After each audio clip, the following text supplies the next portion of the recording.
Good morning, student of class 7th. We already started chapter electric current and its effect. इसमें हमने उसमें पढ़ा था। पिछले जो टॉपिक मैं एक बार आपको रिवाइज कर देती हूँ। मैंने आपको कुछ इलेक्ट्रिक कंपोनेंट्स, ठीक है, और उसके सिंबल्स बताए थे।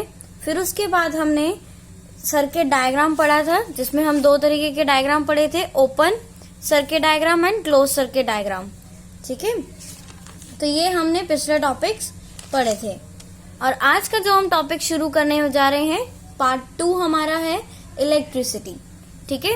अब हम पढ़ेंगे इलेक्ट्रिसिटी के बारे में, राइट। तो एवरीथिंग, उसको शुरू करने से पहले मैं आपको एक चीज बताती हूँ। चलिए स्टार्ट करते हैं। हम इलेक्ट्रिसिटी तक पहुंचेंगे, पहले कुछ टॉपिक समझ लेते हैं।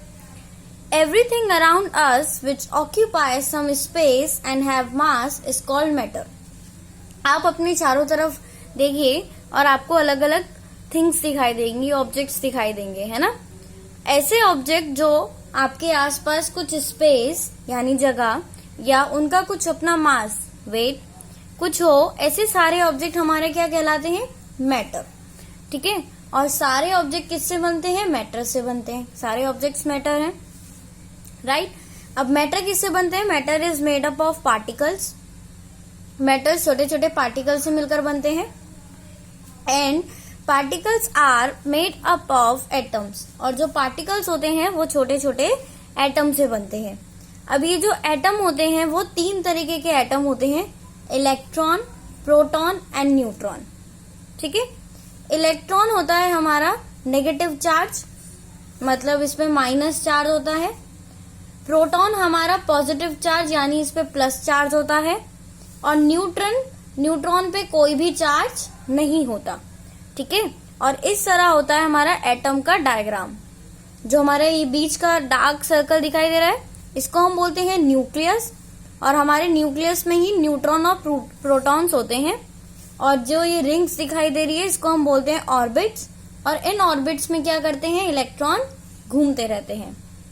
तो ये तो था हमारा कुछ इंट्रोडक्शन का, ताकि हम इलेक्ट्रिक करंट को पढ़ सके कि इलेक्ट्रिक करंट होता क्या है।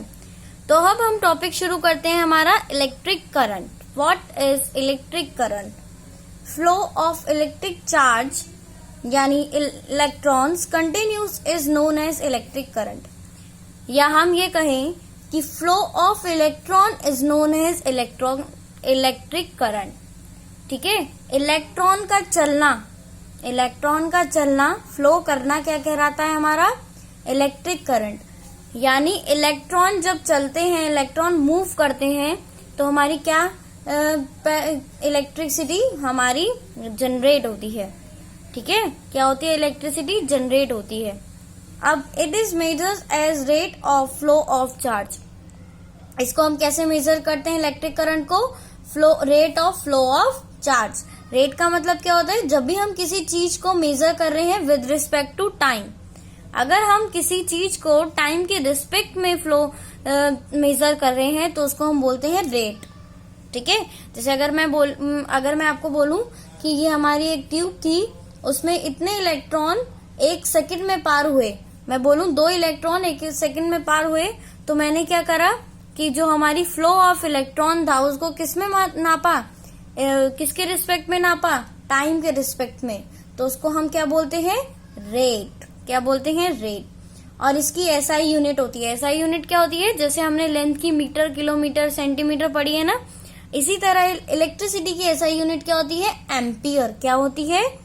एम्पियर। मतलब हम इलेक्ट्रिक करंट को किसमें नापते हैं? एम्पियर में, ठीक है। तो एम्पियर का सिंबल होता है कैपिटल ए। आगे बढ़ते हैं। Electric circuit. What is electric circuit? पिछले टॉपिक में मैंने आपको सर्किट डायग्राम बताया था। इलेक्ट्रिक सर्किट उसी से रिलेटेड है। Electric circuit is a path for current flow.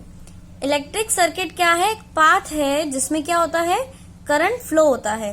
कुछ इस तरीके से, ये देखिए, ये क्या था? हमारा सर्किट डायग्राम था ना, और यही हमारा इलेक्ट्रिक सर्किट भी होते हैं, ठीक है। तो an electric circuit is represented by circuit diagram. और इलेक्ट्रिक सर्किट को हम किससे रिप्रेजेंट करते हैं? सर्किट डायग्राम से, जो कि मैंने आपको पार्ट 1 में, इंट्रोडक्शन पार्ट में पढ़ाया था। तो ये था हमारा कुछ कि इलेक्ट्रिसिटी होती क्या है। Electricity is the flow of electric charge. Electric charge क्या होते हैं हमारे, इलेक्ट्रॉन्स। ठीक है, तो जो फ्लो ऑफ इलेक्ट्रॉन्स होता है वही हमारा क्या होता है, इलेक्ट्रिसिटी। यानी इलेक्ट्रॉन्स का चलना क्या कहलाता है, हमारा इलेक्ट्रिसिटी। आगे बढ़ते हैं हमारा आगे जो हमारा नेक्स्ट टॉपिक है वो है direction of flow of current. अब करंट की डायरेक्शन क्या होती है हम उसके बारे में पढ़ेंगे। ठीक है, तो करंट की डायरेक्शन पता करने के लिए हमें पहले इलेक्ट्रॉन की डायरेक्शन पता लगानी होगी। देखिए, ये मैंने आपको क्या है, ये हमारी कंडक्टिंग वायर है और इसको हमने बैटरी से जोड़ दिया। ठीक है, अब बैटरी से जोड़ने के बाद ये सर्किट कंप्लीट सर्किट है। हमने पिछले टॉपिक में पढ़ा था ओपन सर्किट और क्लोज सर्किट। तो ये कैसा सर्किट हुआ, क्लोज सर्किट, क्योंकि इसकी कीज क्या है, क्लोज है। ठीक है, इसकी कीज क्लोज है, इसका मतलब इसमें करंट फ्लो हो रहा होगा। पर करंट किस डायरेक्शन में फ्लो होगा, करंट की डायरेक्शन फ्लो देखने से पहले हमें इलेक्ट्रॉन की डायरेक्शन देखनी पड़ेगी। तो अभी मैंने आपको बताया कि इलेक्ट्रॉन क्या होते हैं, electrons are negatively charge. Electron जो होते हैं वो नेगेटिवली चार्ज होते हैं। ठीक है, यानी उस पर नेगेटिव चार्ज होता है। अब कोई नेगेटिव चार्ज की चीज है तो वो कहां से निकलेगी, नेगेटिव से ही निकलेगी। तो जो नेगेटिवली चार्ज इलेक्ट्रॉन है वो कहां से निकलेंगे, हमारे जो हमारी बैटरी है या सेल है उसके नेगेटिव टर्मिनल से। ठीक है, और नेगेटिव टर्मिनल से कहां से निकलेंगे, ऐसे नेगेटिव टर्मिनल से निकलकर कहां आ जाएंगे, वापस पॉजिटिव टर्मिनल पे। ठीक है, तो क्या हुई हमारी direction, the direction of electron negative terminal to positive terminal. तो जो डायरेक्शन है हमारी इलेक्ट्रॉन की वो कैसी होती है, नेगेटिव टर्मिनल से पॉजिटिव टर्मिनल की तरफ। तो हमें इलेक्ट्रॉन की डायरेक्शन पता चल गई। इलेक्ट्रॉन की डायरेक्शन क्या होगी, नेगेटिव टर्मिनल से पॉजिटिव टर्मिनल की तरफ। ठीक है, हमें पर डायरेक्शन किसकी चाहिए, हमें करंट की डायरेक्शन चाहिए। देखिए, टॉपिक बहुत इंपॉर्टेंट है, तो ध्यान से समझिएगा कि नेगेटिव टर्मिनल हमने इलेक्ट्रॉन की डायरेक्शन कैसे पता लगाई। हमें पता है कि इलेक्ट्रॉन क्या होते हैं, नेगेटिवली चार्ज होते हैं, यानी उनपे नेगेटिव चार्ज होता है। तो कोई भी नेगेटिव चार्ज कहां से निकलेगा, जहां वो चार्ज अवेलेबल हो। तो इट मीन्स नेगेटिव टर्मिनल से निकलेगा, वो हमारी सेल या बैटरी के। ठीक है, तो जब वो निकलेगा नेगेटिव टर्मिनल से निकलेगा और कहां से एंटर होगा, वापस पॉजिटिव टर्मिनल पर। ठीक है, अब नेक्स्ट जो हम देखेंगे इलेक्ट्रिक करंट। देखिए, मैंने इलेक्ट्रॉन की फ्लो इसलिए बताई आपको ताकि हम करंट की फ्लो निकाल सके। ठीक है, जो करंट की फ्लो है, the direction of electric current is just opposite the direction of electron. कि मान लीजिए अगर इलेक्ट्रॉन इस डायरेक्शन से जा रहे हैं तो हमारी करंट इस डायरेक्शन से फ्लो होगी। ठीक है, और अगर हमारे इलेक्ट्रॉन यहां से जा रहे हैं तो हमारी करंट की डायरेक्शन क्या होगी, इधर से। तो क्यों, क्योंकि जो डायरेक्शन ऑफ करंट होती है वो जस्ट अपोजिट होती है डायरेक्शन ऑफ इलेक्ट्रॉन्स के। ठीक है, जहां जिधर की तरफ इलेक्ट्रॉन्स दौड़ते हैं करंट उसके अपोजिट डायरेक्शन में दौड़ती है। ठीक है, तो the direction of current positive terminal to negative terminal. तो अभी हमने पढ़ा कि इलेक्ट्रॉन की डायरेक्शन क्या थी, नेगेटिव टर्मिनल से पॉजिटिव टर्मिनल की तरफ। तो इसी हिसाब से क्या होगा कि जो डायरेक्शन होगी किसकी, करंट की, वो कहां से होगी, वो होगी positive terminal to negative terminal, just opposite to electron. तो ये था हमारा direction of flow of current. ठीक है, तो ये हमने करंट के बारे में पढ़ा। करंट क्या कहलाता है, flow of electron is known as current. और क्या होता है, फिर आगे हमने पढ़ा कि direction of flow of current, किस तरह हम डायरेक्शन निकाल सकते हैं करंट की फ्लो की। ठीक है, तो क्या होती है, इलेक्ट्रॉन की डायरेक्शन से अपोजिट होती है करंट की डायरेक्शन। आगे हम जो पढ़ रहे हैं वो है हमारा टॉपिक फिलामेंट ऑफ बल्ब। बहुत इंपॉर्टेंट टॉपिक है, ध्यान से पढ़िएगा। फिलामेंट ऑफ बल्ब, आपने अपने घर में सभी ने ऐसे बल्ब देखे होंगे और बल्ब में कुछ इस तरीके की स्ट्रिप देखी होगी, है ना। इसी को बोलते हैं हम फिलामेंट। क्या बोलते हैं, फिलामेंट। अब जो फिलामेंट होता है बल्ब का वो किससे बनता है, टंगस्टन से। टंगस्टन से क्यों बनता है, क्योंकि इसका मेल्टिंग पॉइंट बहुत ही हाई होता है। अब देखिए, आपने देखा होगा या कभी नोटिस कीजिए कि जब बल्ब ग्लो करता है तो क्या होता है, बल्ब गर्म होने लगता है ना। जब बल्ब क्या करता है, ग्लो करता है तो बल्ब गर्म होने लगता है। ठीक है। और गर्म की वजह से क्या होता है, ये जो फिलामेंट है ये भी गर्म होगा। और अगर ये फिलामेंट हम ऐसा यूज करेंगे जिसकी मेल्टिंग पॉइंट बहुत कम हो, मेल्टिंग पॉइंट यानी ये बहुत ही जल्दी से पिघल जाए, है ना, तो क्या होगा, ये बहुत जल्दी ब्रेक हो जाएगा। और ये ब्रेक हो जाएगा तो इलेक्ट्रिक करंट क्या हो जाएगा, फ्लो ऑफ इलेक्ट्रिक करंट रुक जाएगा और हमारा बल्ब खराब हो जाएगा। इसलिए जो बल्ब होते हैं वो फ्यूज हो जाते हैं, ठीक है। तो टंगस्टन जो है हमारा एक ऐसा एलिमेंट है जिसकी जो मेल्टिंग पॉइंट होती है वो बहुत ही हाई होती है। इसका मतलब बहुत हाई मेल्टिंग पॉइंट की, जब बहुत ज्यादा भी गर्म हो जाएगा ना तभी भी इसका फिलामेंट टूटता नहीं है, अगर वो किससे बना हो, टंगस्टन से। आगे देखते हैं हम, if filament of bulb is not made up of tungsten, अगर जो फिलामेंट है बल्ब का वो टंगस्टन से ना बने, then the filament is broken, क्या होगा, जो फिलामेंट होगा वो क्या होगा, ब्रोक हो जाएगा, टूट जाएगा, and bulb become fuse bulb, और जो बल्ब होगा वो हमारा क्या हो जाएगा, फ्यूज हो जाएगा, यानी खराब हो जाएगा। आपने देखा होगा ना कि कुछ बल्ब क्या हो जाते हैं, खराब हो जाते हैं, जलते नहीं हैं। किस कारण होते हैं कि उनका जो फिलामेंट होता है वो ब्रेक हो जाता है और फ्लो ऑफ करंट स्टॉप हो जाता है। तो नेक्स्ट जो टॉपिक है हमारा इफेक्ट ऑफ इलेक्ट्रिक करंट कि इलेक्ट्रिक करंट का अब इफेक्ट क्या होता है। देखिए ध्यान से समझिए, ये भी इम्पोर्टेंट टॉपिक है। अभी मैंने आपको बताया कि जब कोई बल्ब ग्लो करता है यानी उसमें इलेक्ट्रिसिटी जनरेट होती है, इलेक्ट्रिसिटी फ्लो होती है, तो उसकी वजह से क्या होता है, वो गर्म हो जाता है। आपने कई चीजें देखी भी होगी, जब हम तार को कंटिन्यूसली वर्क करते हैं या किसी तार में से कंटिन्यूसली क्या हो रहा हो, करंट फ्लो हो रहा है, करंट पास हो रहा है, तो वो तार क्या होने लगती है, गर्म होने लगती है। तो इलेक्ट्रिक करंट का क्या इफेक्ट होता है, पढ़ते हैं, the wire gets hot when an electric current passes through it, जो वायर होती है वो गर्म होने लगती है जब उसमें से इलेक्ट्रिक करंट पास होता है। This is the heating effect of electric current, और यही हमारा heating effect of electric current कहलाता है। अब factor affecting effect of heating, ठीक है। अब जो हीटिंग ऑफ इलेक्ट्रिक करंट, कौन कौन से फैक्टर अफेक्ट करते हैं हीटिंग ऑफ इलेक्ट्रिक करंट को, पढ़ते हैं। सबसे पहला तो मटेरियल ऑफ द वायर, जो मटेरियल हम वायर का यूज करते हैं, अगर हम ऐसे वायर के यूज करें जो बहुत जल्दी गर्म हो जाती हो तो वो क्या करेगा, हमारे हीटिंग इफेक्ट को बढ़ा दे। देखिए तो हम पढ़ रहे थे material of wire. Material of wire, जो मटेरियल होता है वायर का वो भी इफेक्ट करता है हमारे हीटिंग इफेक्ट ऑफ करंट को।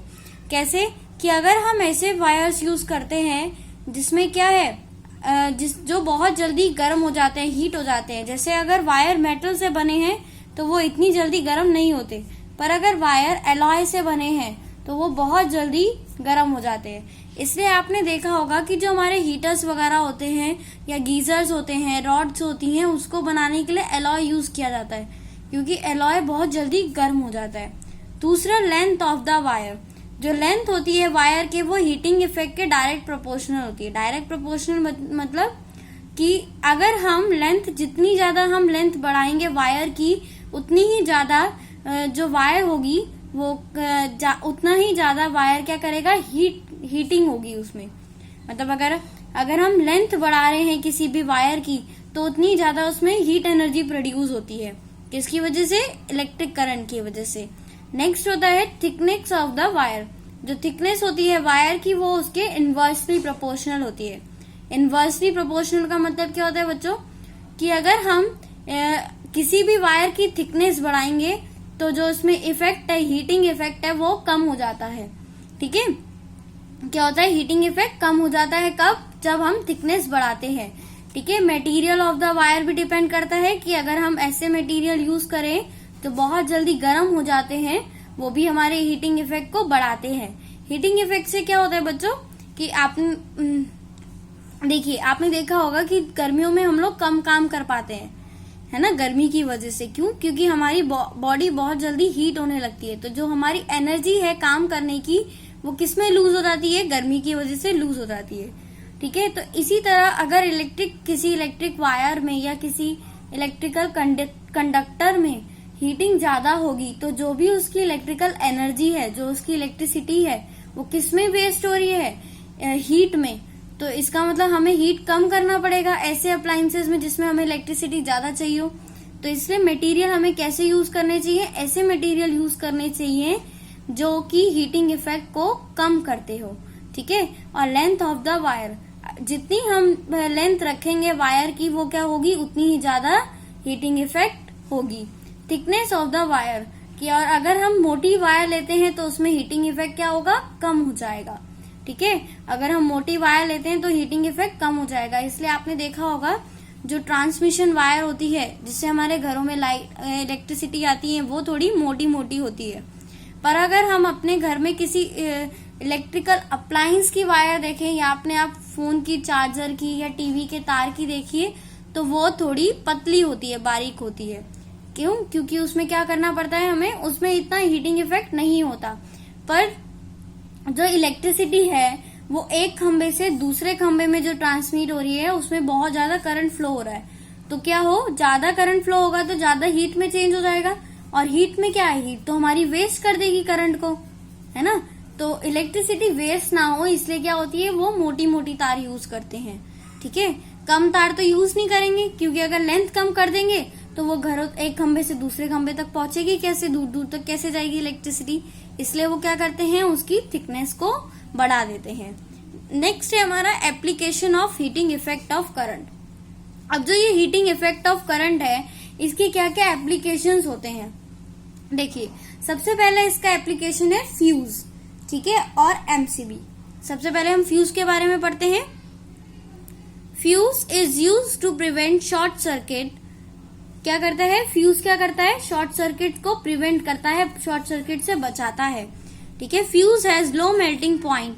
अब फ्यूज का क्या करते हैं, लो मेल्टिंग पॉइंट रखते हैं, मतलब ये बहुत ही कम टेम्परेचर में, बहुत ही कम हीट में भी मेल्ट हो जाता है। So when high current passes through fuse, तो क्या होता है जब अचानक आपने देखा होगा कि बहुत तेज वोल्टेज आ जाती है, बहुत तेज करंट फ्लो होने लगता है ना। तो क्या होता है, अगर बहुत तेज एकदम अचानक ही हमारे अप्लायंसेस को बहुत तेज करंट लगेगा तो वो क्या होगी, खराब हो जाएंगे, ठीक है। बहुत अगर एकदम उनमें करंट बहुत तेज दौड़ने लगेगा तो क्या होगा, खराब हो जाएगा वो। इसलिए क्या लगाए जाते हैं, मीटर्स में फ्यूज लगाए जाते हैं। क्या होता है, जैसे ही हाई करंट पास होता है उसमें से तो वो फ्यूज क्या हो जाते हैं, मेल्ट हो जाते हैं, और फ्यूज मेल्ट होने की वजह से फ्लो ऑफ करंट रुक जाता है, ठीक है, और हमारे अप्लायंसेस तक नहीं पहुंच पाता, ठीक। इससे दो फायदे होते हैं, एक तो अप्लायंसेस खराब होने से बच जाते हैं, दूसरा शॉर्ट सर्किट से। आपको पता है शॉर्ट सर्किट की वजह से आग भी लग सकती है। तो अगर हम फ्यूज लगाएं तो वो क्या करेगा, हाई करंट को पास ही नहीं होने देगा, वो टूट जाएगा और फ्लो ऑफ करंट टूट जाएगा, ठीक है। तो इससे हम शॉर्ट सर्किट से भी बचा सकते हैं। सेम इसी तरह एमसीबी भी काम करता है। एमसीबी की फुल फॉर्म होती है मिनिएचर सर्किट ब्रेकर्स, ठीक है। आपने अपने मीटर्स में देखे होंगे फ्यूज और एमसीबी लगे होते हैं, है ना। जब भी हम कहीं बाहर जाते हैं तो हम क्या करते हैं, एमसीबी को नीचे घेर देते हैं। इससे क्या होता है, हाउस की इलेक्ट्रिक सप्लाई क्या हो जाती है, बंद हो जाती है, ठीक है। तो वो भी कंट्रोल क्या करता है, वो हमारी वोल्टेज ऑफ सर्किट की वोल्टेज को कंट्रोल करता है, ठीक। तो ये था हमारा आज का टॉपिक जिसमें पढ़ा हमने इलेक्ट्रिसिटी क्या होती है, ठीक है, इलेक्ट्रिसिटी कैसे बनती है, flow of current, flow of electron को क्या कहते हैं हम, इलेक्ट्रिसिटी। फिर उसके बाद हमने पढ़ा इलेक्ट्रिक सर्किट, ठीक है, जो हम थोड़ा बहुत कल भी जान चुके थे। फिर उसके बाद हमने पढ़ा direction of flow of current की, करंट की डायरेक्शन क्या होती है। फिर उसके बाद हमने पढ़ा फिलामेंट ऑफ बल्ब की, बल्ब में किस तरीके के फिलामेंट्स डाले जाते हैं। फिर उसके बाद कि जो करंट होता है उसकी वजह से क्या इफेक्ट पैदा होते हैं। फिर उसके बाद कौन कौन से उस इफेक्ट को अफेक्ट करते हैं वो पढ़ा। फिर हमने उस इफेक्ट की एप्लीकेशंस क्या होती हैं वो पढ़ा। तो ये इलेक्ट्रिसिटी टॉपिक हमारा खत्म हो गया है। देखिए जो इलेक्ट्रिसिटी टॉपिक है इसमें हमारे कई सारे पार्ट में डिवाइड किया गया है। पहले में तो हम डायग्राम के बारे में सीखा, कंपोनेंट्स के बारे में सीखा, ठीक है। सेकेंड पार्ट में हमने इलेक्ट्रिसिटी के बारे में सीखा, और थर्ड पार्ट में हम क्या सीखेंगे, मैग्नेट के बारे में, कि जो इलेक्ट्रिक करंट होता है, इलेक्ट्रिक करंट की वजह से एक इफेक्ट और होता है। वो इफेक्ट होता है कि जब भी कोई तार या कोई कंडक्टर इलेक्ट्रिकल कंडक्टर में करंट फ्लो होता है तो वो एक इफेक्ट जनरेट करती है जिसको हम बोलते हैं magnetic effect of electric current. तो कल हम पढ़ेंगे magnetic effect of electric current. I hope आपको समझ में आए होंगे टॉपिक। Thank you.